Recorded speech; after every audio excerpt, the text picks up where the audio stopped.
tal-Missier, tal-Iben, tal-Ispirtu Santu. Il-paċi ma'kum. Ħuti iltqajna għal din l-Ewkaristija f'dan il-jum tanta żejs għalina fl-istorja tal-Knisja u ta' ġensna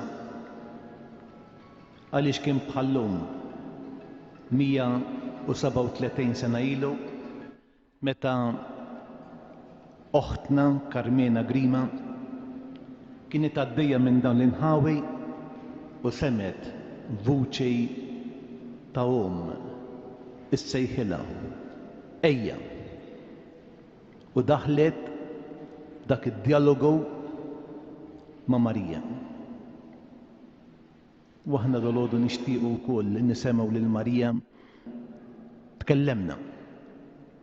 Dolodu qegħdin hawn biex aħna wkoll flimkien ma' Marija nidħlu fid-dialogu ma' Ġesu. Ejjew nagħtu bidu għal din l-Ewkaristija billi flimkien narfu in-nuqqasijiet tagħna u nitolbu maħfra lil Alla l-imbierek.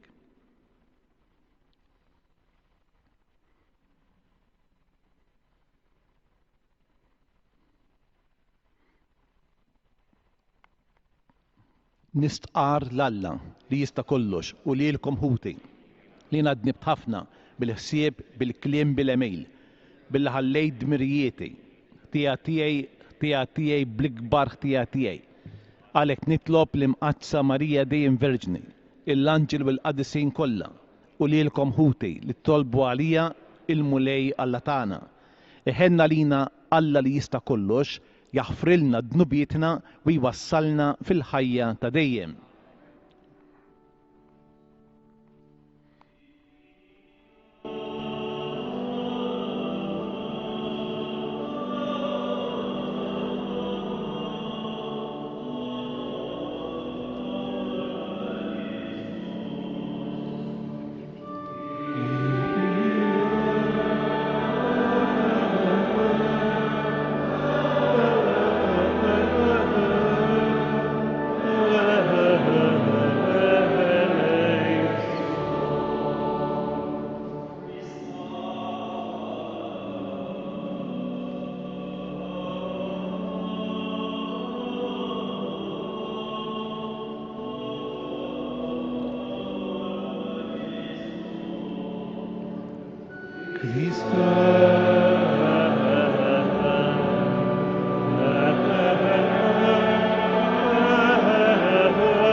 Gloria in excelsis Deo.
nitolbu. U Alla ħanin iqaf magħna bnedmejn dgħajfa biex aħna nagħmlu l-festa tal-lum qaddisa ta' Alla imtella s-sema meqjuma b'dan is-santwarju ta' Pinu bil-għajnuna tat-talb tagħha nintrefew minn ħżunietna u ngħixu ħajja qaddisa. Dan nitolbuh bibnek Ġesu Kristu Sidna li huwa Alla li miegħek jgħix saltan flimkien mal-Ispirtu Santu għal dejjem ta' dejjem.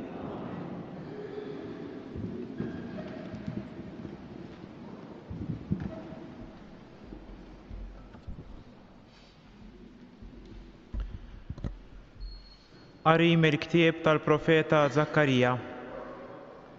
Għajjad bil-ferħ u nfex fil-għena bint Sion, għaliex arani ġej biex nammar f'nofsok oraklu tal-mulej u kotra kbira ta' ġnus jingħaqdu dakinhar mal-mulej u huma jkunu l-poplu tiegħi. U jiena nammar f'nofsok, imbagħad inti taraf li l-mulej tal-eżerċiti bagħatni għandek u l-mulej jieħu l-Ġuda bħala semu mill-wirt fl-art imqazza u jerġa' jaħtar lil Ġerusalemm. Żommu skiet quddiem il-mulej intom il-ħajjin il-koll għax stembaħ mill-amara imqazza tiegħu. Il-kelma tal-mulej.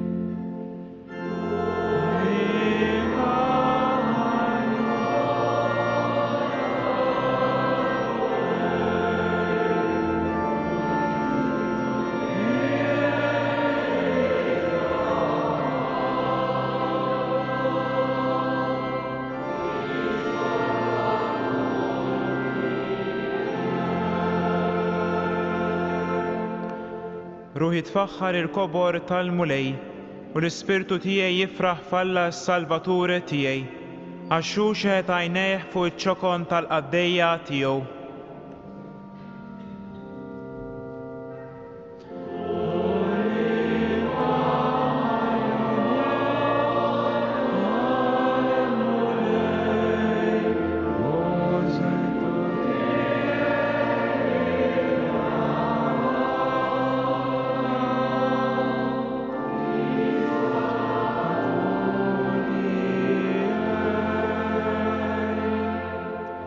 Iva, min issa l-qudiem kull nisel isejjaħ li ħienja, għax is-Setan jagħmel miegħi ħwejjeġ kbar qaddissu l-isem tiegħu. Il-ħniena tiegħu tinfirex f'kull żmien fuq dawk li jibżgħu minnu u wara l-qawwa ta' driegħu xerret lil dawk li huma mkabbra f'qalbhom.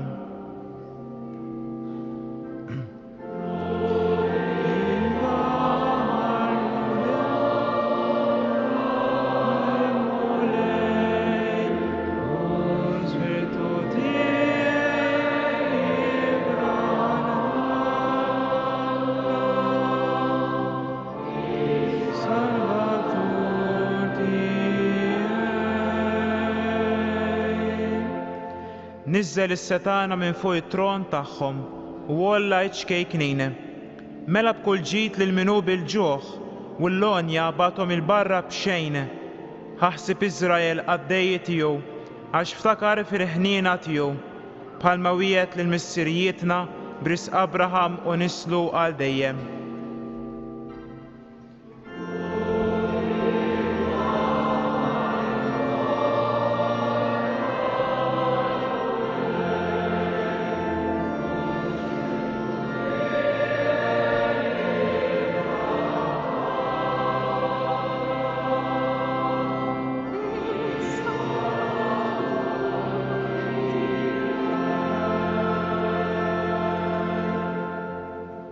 qari mill-ktieb tal-Atti tal-Apostli. Wara li Ġesu tela s-sema, l-Apostli reġgħu lura lejn Ġerusalemm mill-għolja imsejħa taż-Żebbuġ li hi l-bogħod mill-belt daqs il-mixja tas-Sibt, jiġifieri xi nofs mil. X'indaħlu l-belt telgħu fil-kamra ta' fuq tad-dar fejn kienu joqogħdu. Huma kienu Pietru u Ġwanni, Ġagbu u Indri, Filippu u Tumas, Bartilmew u Mattew, Ġagbu bin Alfew u Xmun jgħidulu l-imħeġġeġ u Ġuda bin Ġagbu.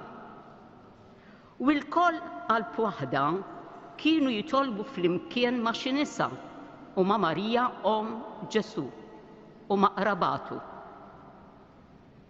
Il-kelma tal-mulej.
Il-mulej ma'kom.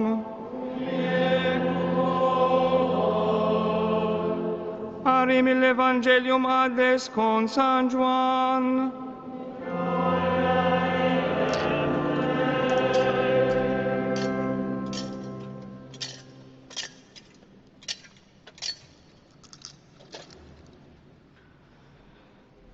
F'dak iż-żmien sar tieġ f'Kana tal-Galilija u Ġesu kienet hemm. Ġesu kien mistieden għat-tieġ wkoll flimkien mad-dixxiepli tiegħu. Billi ma kienx fadal iżjed inbit, Ġesu qaltlu m'għandhomx inbit.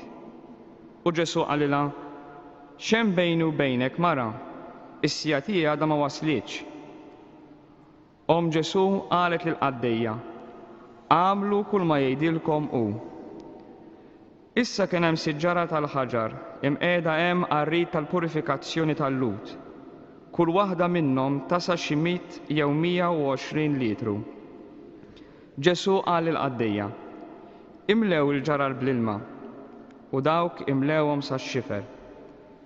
Imbagħad qalilhom, issa ħudu minnu newluh lil dak li qed jieħu ħsieb il-mejda. Huma marru jagħtuhulu.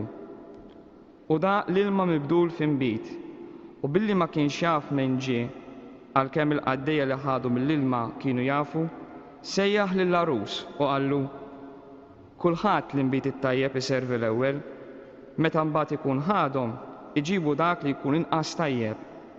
Imma int l-inbit it-tajjeb erfajtu sa issa. Dan li għamel Ġesu f'Kana tal-Galilija kien l-ewwel wieħed fost is-sinjali tiegħu. Bih wara l-glorja tiegħu u d-dixxiepli tiegħu emmnu fih. Il-kelma tal-mulej.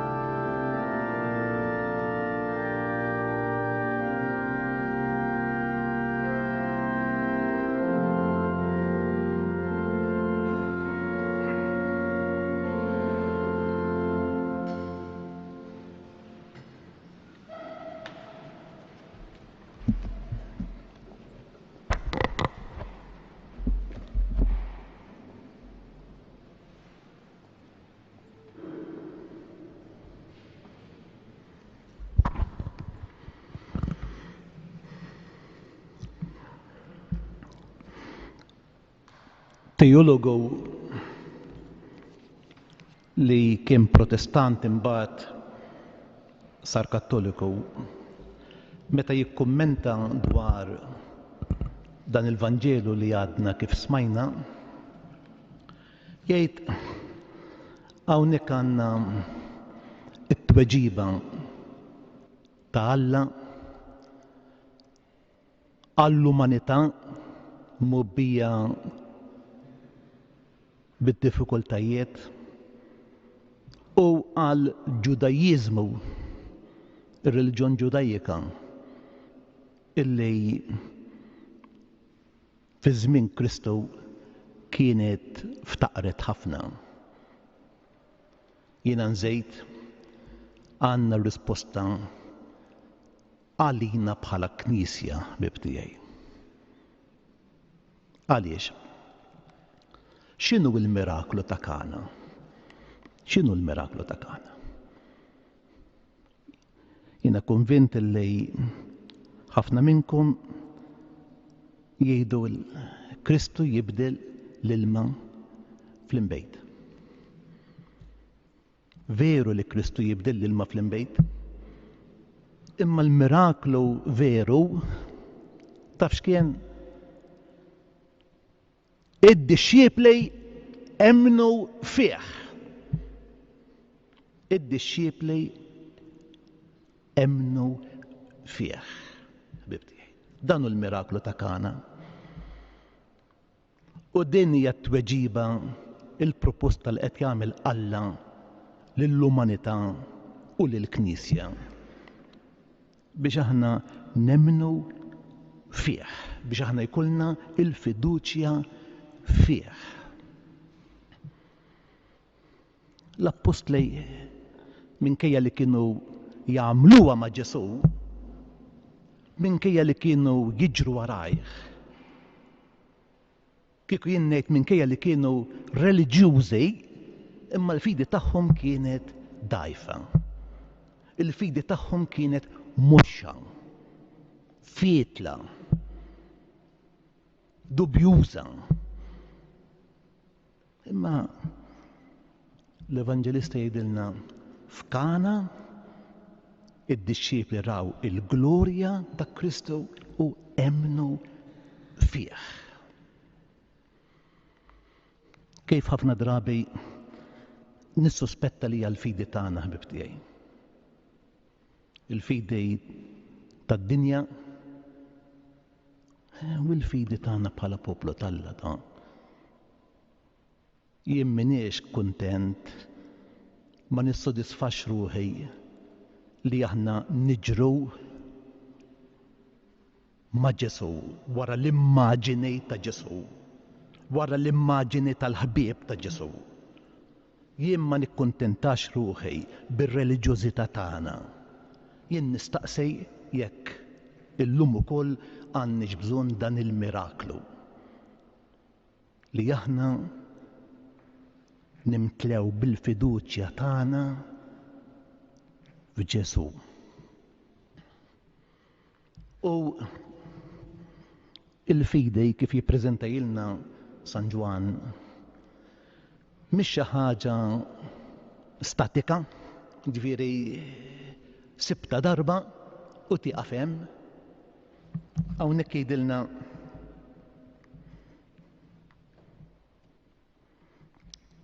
ikompli l-Vanġiel u niżlu Kafarnahum u qagħdu miegħu.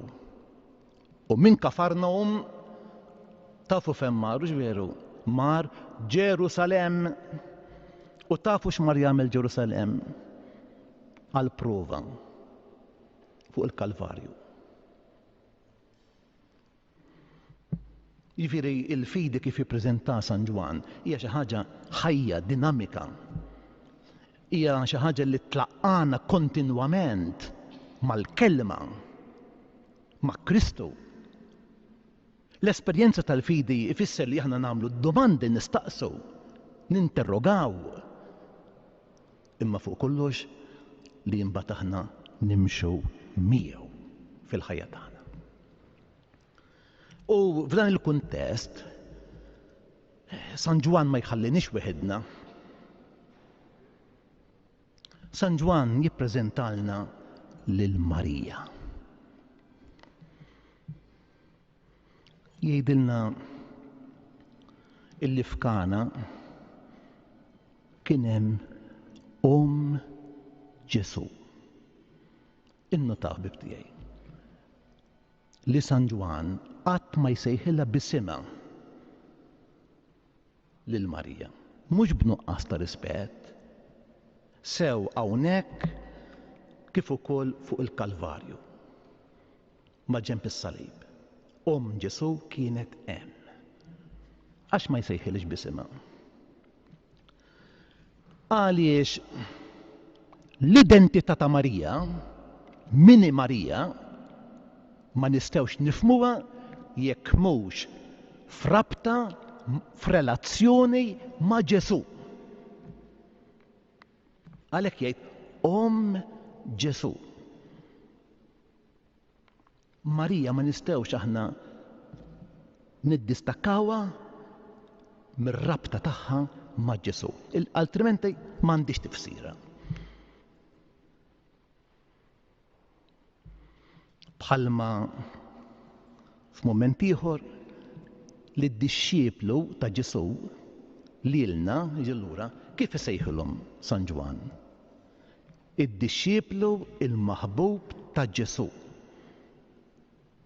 Ġifieri anke d-dixxieplu jagħmel sens biss jekk ikun f'relazzjoni frabta ma' Ġesu.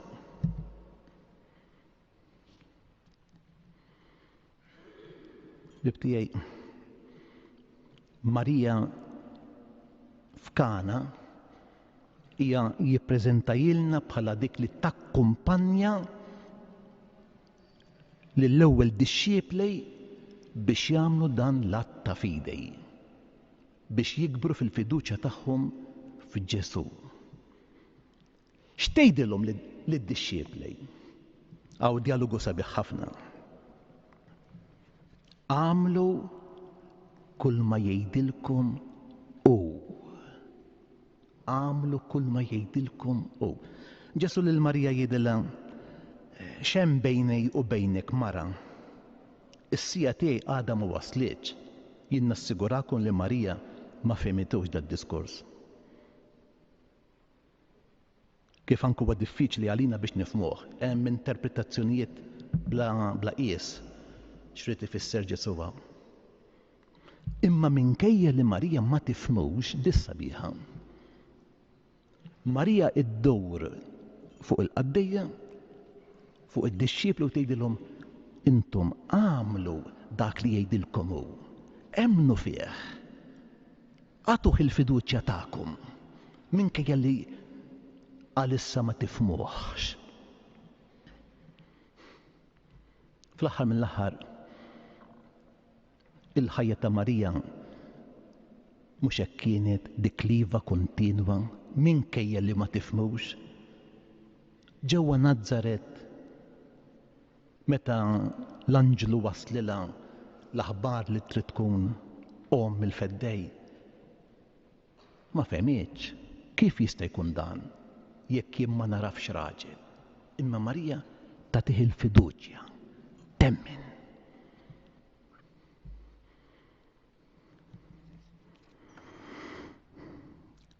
Ħbib tiegħi, hawnhekk għandna eku ta' dak li l-poplu mill-Mażul jgħid lill-Alla permezz ta' Mosè meta waqqaf il-patt fuq is-Sinaj. Il-poplu tal-Alla meta Mosè qallu il-mulej qed jagħmlilna din il-proposta. Xi tgħidu? U qalu nagħmlu dak li jgħidilna hu. Ejdu li jekk hawnhekk tisemewx ukoll l-eku tal-missier. Tal-missier. Meta Kristu tammet fil-Ġordan. Instema' vuċi tgħid x'tgħid? Isemew lilu. Isemew lilu. il-missier. U dik li tgħid Marija għamlu jgħidilkom huwa eku ta' dak li irrid il-missier minn għandna. Btiegħi San Tomas d'Aquino għandu kumment fuq dis-sentenza. Għamlu dak li jgħidilkom hu. Jgħid hawnhekk hawn il-ġustizzja perfetta. Għax jekk il-bniedem jagħmel dak li jgħidlu Alla, joqgħod għar-rieda tal-Alla, jagħmel dak li huwa sewwa.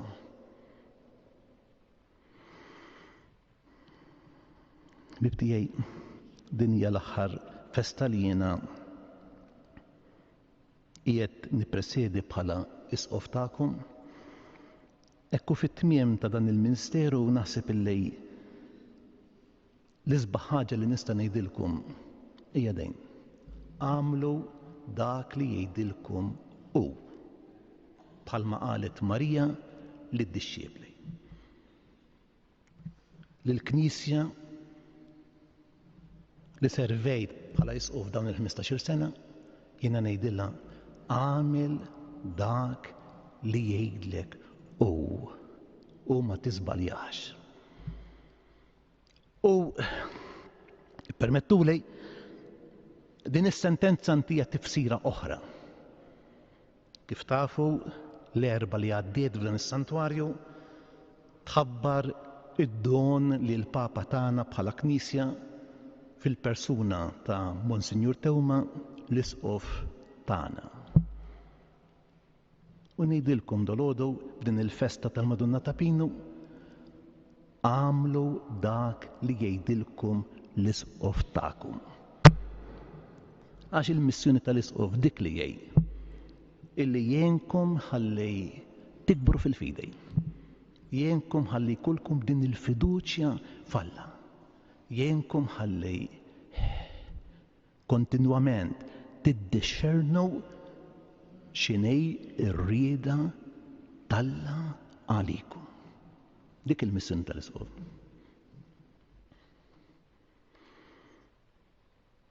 Jalla kull wieħed u waħda minna blajnuna tal-Madonna ta' Pinu jirnexxielu jiddeskrivi lilu nnifsu lilek innifsek f'relazzjoni ma' Ġesu. Fl-aħħar mill-aħħar dan il-Kristjan il-maħbub ta' Ġesu. U jalla kull wieħed u waħda minnkom bħala komunità nisranija ikolkom ukoll din il-missjoni materna ta' Marija illi tiġġeneraw, tnislu u tweldu lil Kristu fl-istorja tagħkom u fl-istorja ta' ġensna. Dan hu l-miraklu li jiena nitlob li jseħħ fostna illum. Ikun infaħħar Ġesu Kristu.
Jiena nemmen falla wieħed il-missier li jista' kollox.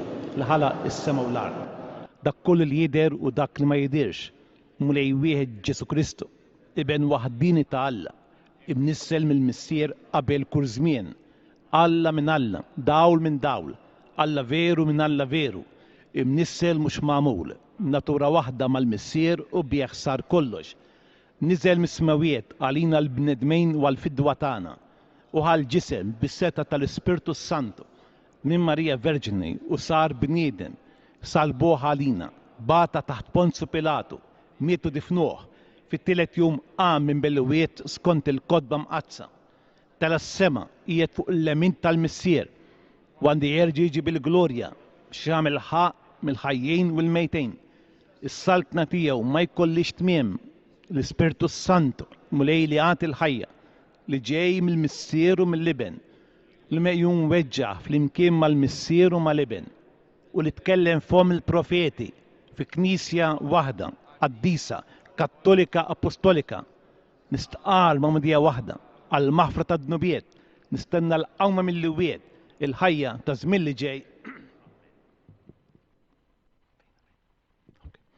Ħuti eżies, miġburejn faqda ta' mħabba vera biex nagħtu ġieħ lill-Alla li jogħġbu jippermetti li Ommu Marija issejjaħ lil Karmela Grima u lil Franġisk Portelli biex jiġu jżuruha f'dan il-post imqaddes. U hekk tistidillilna. Nitolbuk mulej biex bil-qawwa tat-talb tagħha bħala nagħmlu dejjem ir-rieda tiegħek u hekk ikollna sehem magħha fil-glorja tas-sema.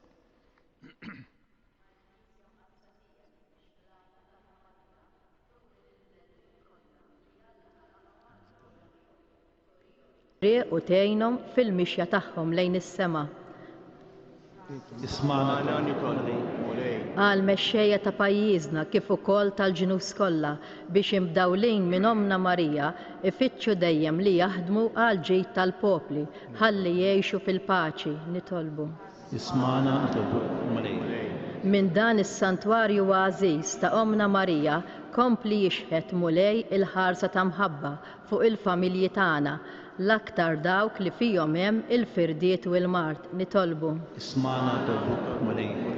Ħajkun il-leħen ta' Omna Marija stedin għaż-żgħażagħ tagħna sabiex fiskiet ta' dan is-santwarju jitalmu jisimgħu u jwieġbu għall-kelma tiegħek nitolbu. Ismana tolbuk mulej. Min fuq is-salib inti tajt lill-omna biex tkun omna, żommna taħt il-ħarsa materna tagħna, ħatkun għalina gwida u għallima spiritwali fil-mixja tagħna lejn is-sema. Ismana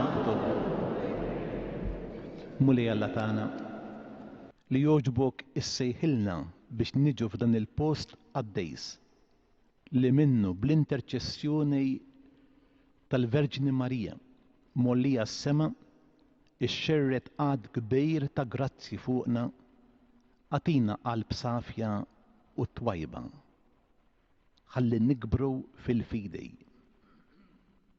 u immexxijejn mill-kelma tiegħek nitalmu nħobbu lilek fuq kollox u lil ħutna bħalna nfusna bi Kristu Sidna.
Imbierek int mulej Alla tal-ħolqien kollu li f'tibitek tajtna l-ħobs li mafrulek frott tal-artu xogħol il-bniedem li bnisra lina il-ħobs tal-ħajja.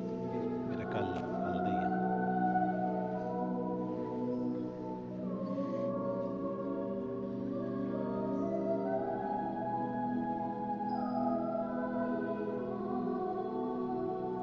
Imbierek int mulej Alla tal-ħolqien kollu li f'tibitek tajtna l-imbejt li nofrulek frott tad-dilja u xogħol il-bniedem li bnisra lina x-xorb tar-ruħ. Imbierek Alla għal dejjem.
Jitolbu ħutej biex is-sagrifiċċju tiegħi u tagħkom ikun jogħġob lil Alla, il-Missier li jista' kollox.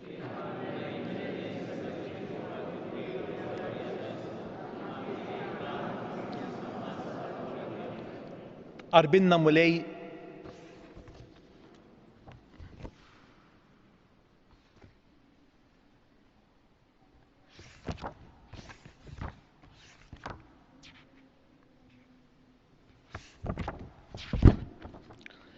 ferħanejn fil-festa ta' ibnek nofrulek mulej is-sagrifiċċju ta' tifħejr biex b'din il-qima qaddisa u l-grazzja tiegħek niksbu dejjem iżjed il-frott tal-fidwa tagħna bi Kristu Siedna. Il-mulej magħkom. Nerfew lubna il fuq. Niżu ħajr lill-mulej Alla tagħna. Sewwa u xieraq tassew mulej mis-sirqa d-dejs Alla ta' dejjem li tista' kollox tajjeb u ta' ġej tas-salvazzjoni tagħna li dejjem u kull imkien inroddulek ħajr. Infaħruk u imberkowk waqt li qegħdin nagħtu ġieħ lill-Verġni imqazza Marija Omna ta' Pinu. Bil-qalb bla teba hija leqet il-verb tiegħek. Stħaqilha tnislu fil-ġewf tagħha ta' Verġni. Tat lid-dinja lil dak li ħalaq kollox u hekk waqfet mal-Knisja fil-bidu tagħha.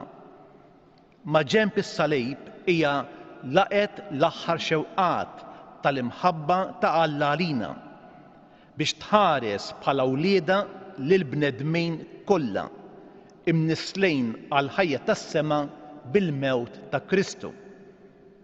Sieħbet it-talb tagħha ma' dak tal-Apostli u magħhom kienet tistenna il-miġja tal-Ispirtu Mwied u hekk saret iġbija tal-Knisja titlob. Imtella fil-glorja tas-sema b'imħabba ta' tieħu ħsieb il-Knisja fid-dinja, tħarisha fil-mixi tagħha lejn is-sema sa ma jasal jum il-mulej fis-sebħ kollu tiegħu.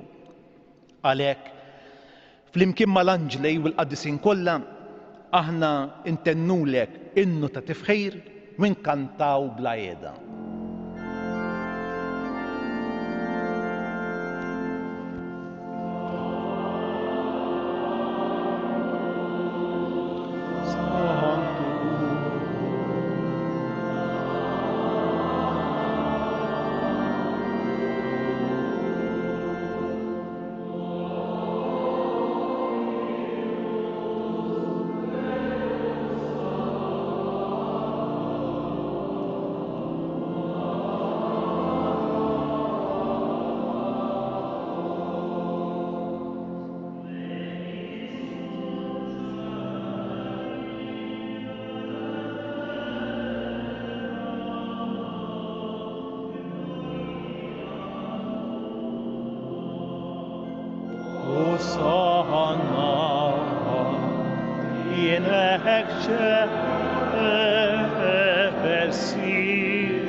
Għaddejs tassew int mulej, inti l-għajn ta' kull quddusija. Qaddis għalhekk nitolbuk dal-offerti bil-barka tal-Ispirtu tiegħek biex isiru għalina il-ġisem u d-demm ta' Sidna Ġesu Kristu li meta kien ser jingħata biex minn rajh ibati ħa il-ħobs, rat il-ħajr, qasam ta' lid-dixxipli tiegħu u qal: ħudu u kulu il-koll minn dan, għax dan huwa ġismi li jingħata għalikom.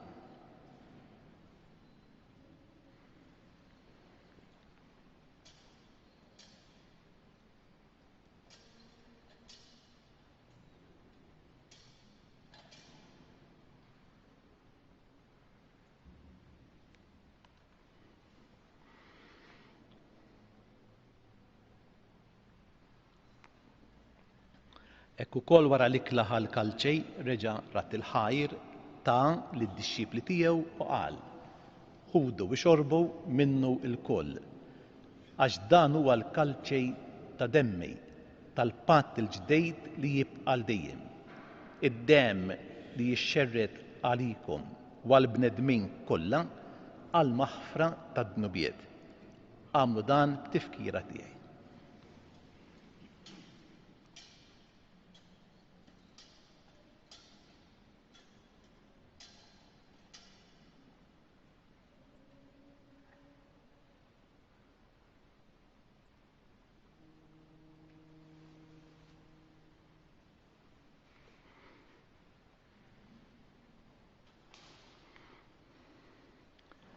Dan hu l-misteru tal-fidej.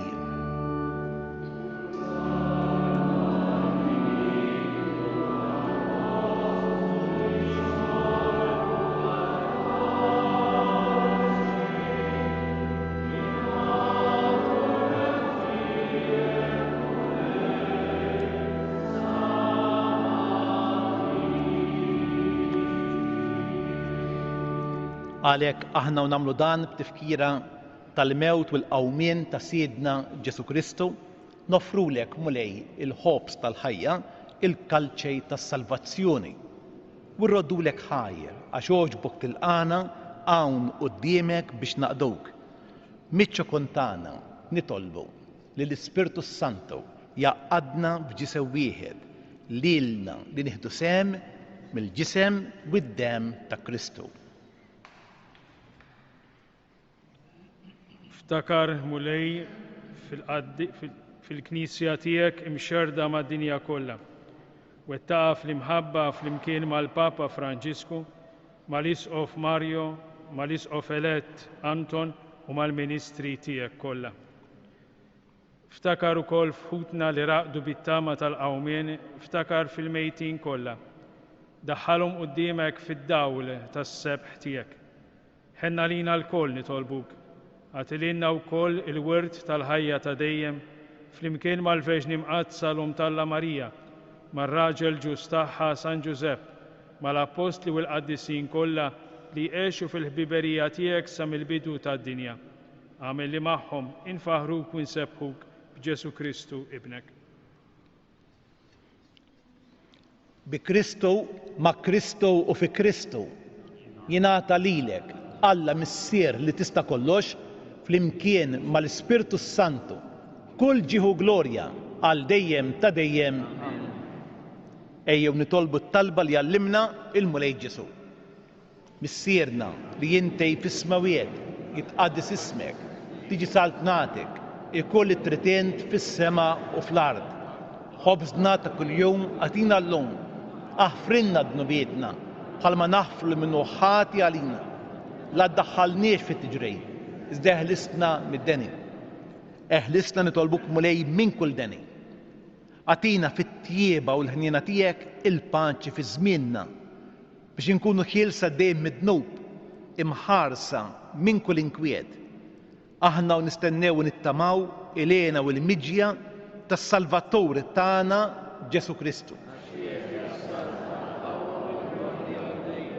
Mulej Ġesu Kristu li jett l-apostli tiegħek inħallilkom is-sliem, natikom is-sliem tiegħi. La tħarix lejn dnubietna, imma ħares lejn il-fidej tal-Knisja tiegħek. Għatija slim u l-għaqda li inti trid fija. Int li tgħix fis-Saltan għal dejjem ta' dejjem. Il-paċi tal-Mulej tkun dejjem magħkom. Għadu l-paċi lil xulxin. Paċi miegħek Ġorġ ħabibna.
Dadu Ġesu,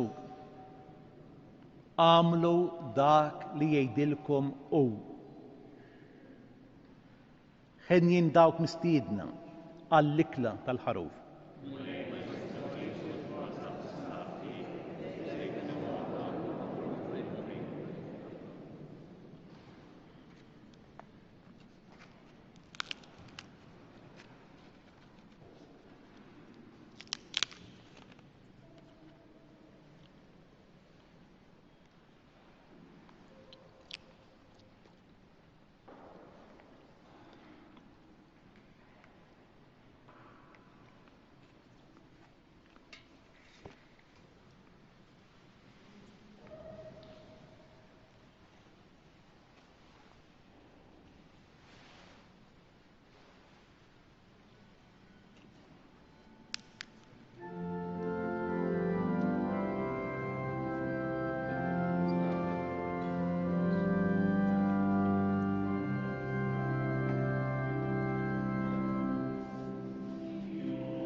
nitolbu.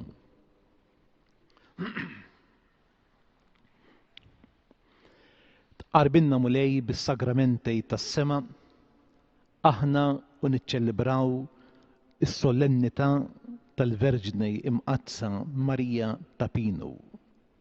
Għamil fil-ħnina tiegħek li aħna nimxu fuq il-passi tagħha u naqdu il-misteru tal-fidwa kif jixraq bi Kristu Sidna.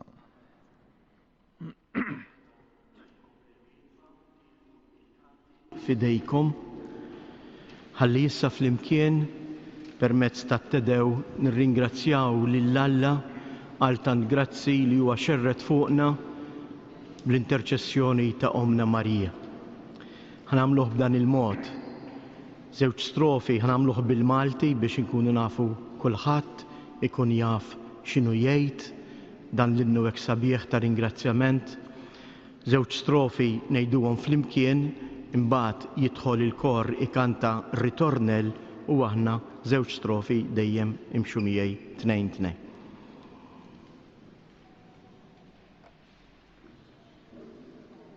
Kif qed jgħid ir-rettur, ħanamlu talba ta' Alla lill-Alla tarat il-ħajt tifħejn. Għal min forsi ma jafx, illum qegħdin mhux biss niċċelebraw il-137 sena minn meta seħħet din il-ġrajja straordinarja, imma wkoll 100 sena ilu imbniet din il-Knisja u infetħet. Illum m'għandniex bżonn nibnu knejjes tal-ġebel, imma ħbib tiegħi għandna bżonn nibnu il-Knisja ta' Kristu anke f'għawdex tagħna. U allura anke dan b'impenn ngħidu din it-talba. Ħalli kull wieħed u waħda minna presbiteri, reliġjużi, konsagrati, lajċej, ma'mdejn inkunu parti sieħba f'din il-binja. Allura nibdew flimkien. Lilek u Alla infaħru, lilek b'mulej nistqarru, lilek missier ta' dejjem id-dinja kollha tqimek, lilek l-anġeli kollha, lilek is-smawiet u l-qawwiet kollha tagħhom, lilek il-kerubini u s-serafini ixandruk bla qiegħda.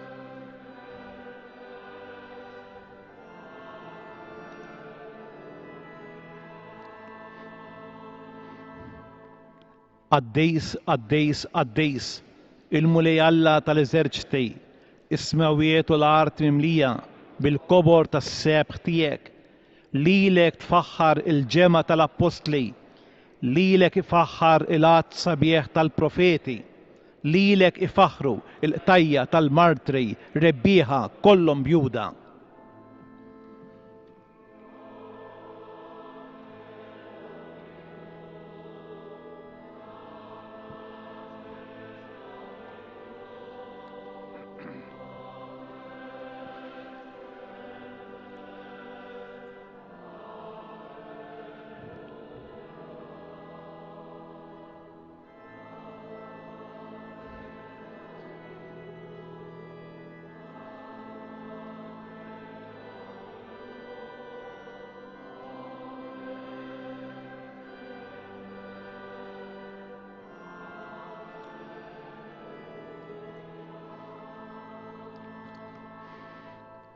Mad-dinja kollha il-Knisja mqazza tistqar fejk, il-missier ta' kobor bla qies, li bentijek meqjum veru waħdieni u l-Ispirtu Santo id-difensur. Kristu, int is-Sultan glorjus, int minn dejjem bin il-missier, int biex teħles lil bniedem ma stmerrejtx tinżel fil-ġowf tal-Verġini.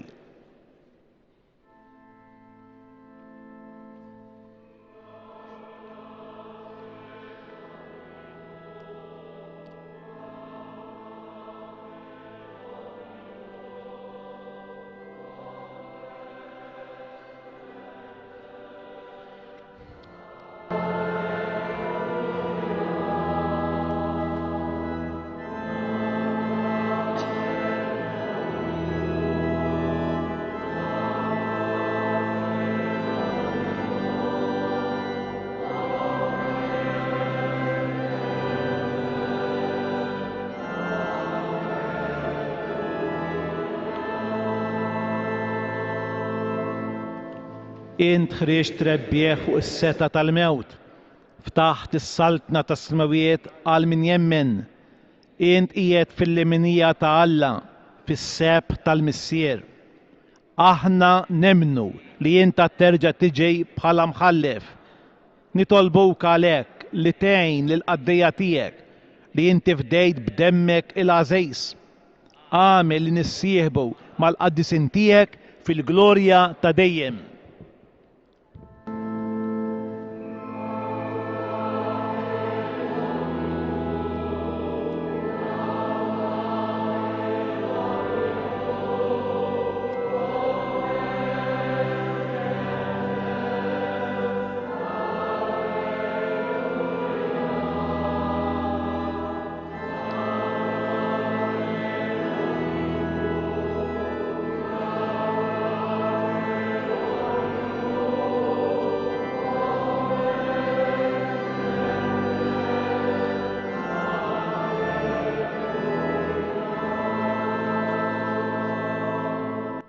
Salva lill-poplu tiegħek mulej, bierek il-wir tiegħek, kun ir-raj tagħhom, erfaħħom għal dejjem. Min jum għal ieħor aħna nberkuk, infaħru ismek għal dejjem u għal dejjem ta' dejjem. Għamel mulej li llum inħarsu ruħna minn kull dnub. Ħen għalina mulej, ħen għalina. Ħatkun fuqna mulej it-tieba tiegħek kif fejkej it-tama tagħna. Fejk mulej jien nistħen ma jkolli qatt għax ninfixel.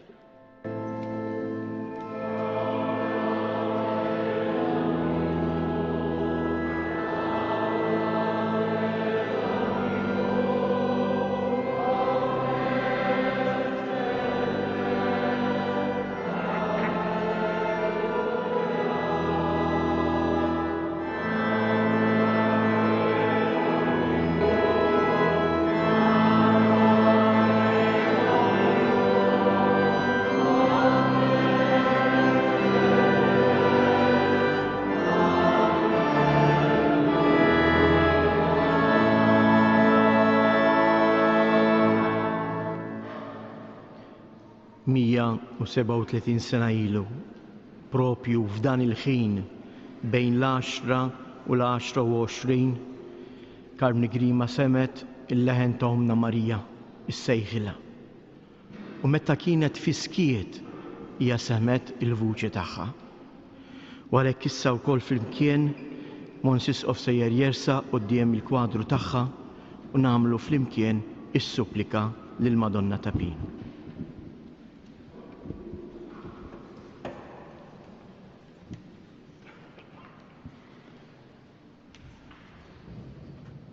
O Marija, u dan il-jum għażejs infakru is-sejħa li għamiltilna fis-santwarju ta' Pino permezz ta' Karm Nigrima u Franġesk Portelli, sabiex inqimu lilek fil-misteru tal-mewt u l-assunzjoni glorjuża tiegħek fis-sema, kif ukoll lill-ibnek Ġesu Kristu, feddejtana li minħabba dnubietna ġar is-salib u ġarrab dbatija l-aktar ħarxa. Għalhekk ninxteħtu f'riġlejk u bil-ħerqa kollha ta' qalbna nitolbuk tisma' tnejjidna. Inresqu quddiemek it-talb li tagħna għalina nfusna, għall-familji tagħna, għat-tfal, iż-żgħażagħ, il-morda u x-xjuħ għal dawk kollha li huma imġarbejn. Għatina il-faraġ u l-paċi li neħtieġu f'din il-ħajja. Imma fuq kollox għamel li fuq l-eżempju ta' Kristu u tiegħek nitgħallmu ngħixu ħajja qaddisa u nġorru bis-sabar is-salejb tagħna ta' kuljum sabiex mewtina tkun għalina mogħdija li twassalna fil-glorja tiegħek fis-sema. Amen. Sliem għalik Marija bil-grazzi mimlija s-Sinjur miegħek, imbierka inti fost in-nisa, imbierek il-frott tal-ġuf tiegħek Ġesu.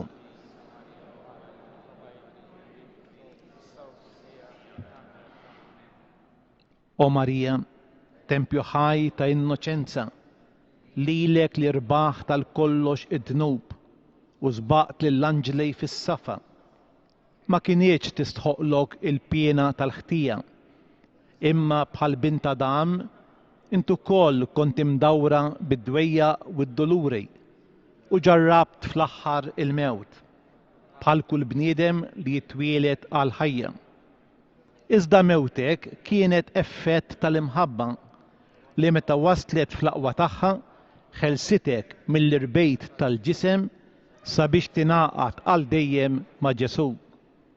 Aħna wkoll, o Marija, nixtiequ ninaqdu ma' ibnek, imma ninsabu ħatjejn ta' bosta dnubiet u l-ħsieb tal-mewt iħawwadna u jbeżżana. Għamel int li l-mewt tkun għalina ir-raqda tal-erbieħ ġusti. Neħħilna il-biża ta' dawk l-aħħar momenti billi taffihom bl-imħabba ta' Ġesu tiegħek. Għamilhom ħelwin billi tieqaf magħna bħala om tagħna ħanina. Amen. Sliem għalik Marija bil-grazzi mimlija s-Sinjur miegħek, imbierka inti fost in-nisa, imbierek il-frott tal-ġuf tiegħek Ġesu.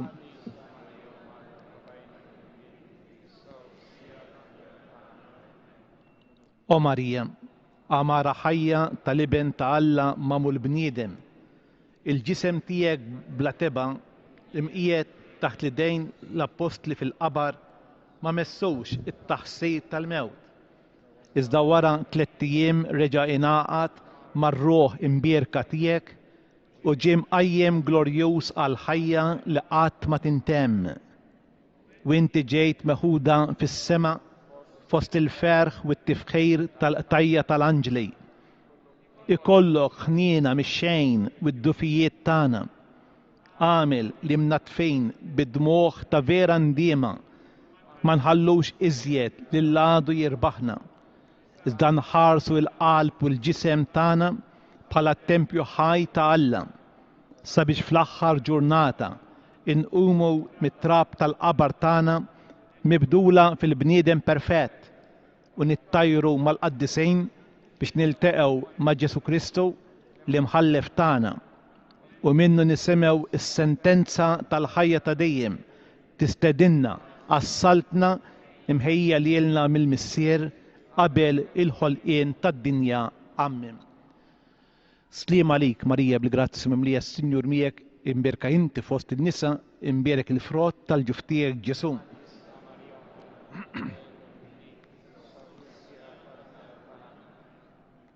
O Marija, l-ewwel waħda fost il-ħlejjaq kollha li m'hemm ħadd fosthom li huma daqshekk li jew li għandu l-qudusija tiegħek. Lilek l-aktar mill-qrejb imxejt u seħħibt ma' Ġesu fid-tbatija u fl-għajb tas-salib. Kien jistħoqlok l-aħjar sem mir-rebħa tiegħu. Illum tinsab fuq il-korej tal-anġli fil-leminija ta' ibnek inkurunat mit-Trinità Qaddisa li qiegħdet f'idejk kull seta fis-sema u fl-ard. Permezz tiegħek, o Marija, infetħu għalina bwieb is-sema. F'idejk Kristu ħalla t-teżori tal-grazzja u l-frott tas-salvazzjoni li kisbilna bil-passjoni, il-mewt u l-qawmin tiegħu Salvana mela li żjed ħelwa u ħanina fost l-ommijiet. Jinżlu fuqna minn idejk it-teżori tal-grazzja ta' Alla. Atina l-indiema ta' dnubietna. Għamel li liben ħanin tiegħek ikun ħanin magħna. Iġbidna wara d-dawl tal-qudusija ta' ħajtek u wettaqna biex fuqha nfasslu ħajjitna biħrara dejjem ġdida. Hekk kif issa inqimuk bl-imħabba, bil-ferħ u bit-tifħir jistħoq ilna ġurnata li niġu nirringrazzjawk fis-sema u jkollna sem mill-kuruna tiegħek billi ngawlu l-Alla għal dejjem Amen. Salve Regina.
Nixtieq infakkarkom li issa ikun hawn qudies oħra fil-11:30. Is-santwarju jibqa' miftuħ għat-talb privat. Imbagħad fis-6 ikollna quddiesa immexxija mill-kapitlu tal-Arb. U fis-7:30 fuq it-suntier tal-Knisja pontifikal mill-Arċisqof ta' Malta. Din tkun fuq barra.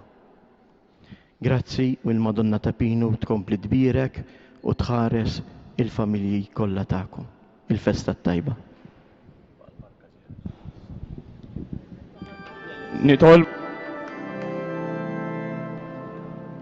Nitolbu l-barka ta' Alla. Il-mulej ma'kum. Ikun imbierek isem il-mulej. Lajnuna tagħna f'isem il-mulej. Iberikkom Alla li jista' kollox il-Missier, l-Iben u l-Ispirtu Santu. Morru għexu fil-paċi ta' Kristu.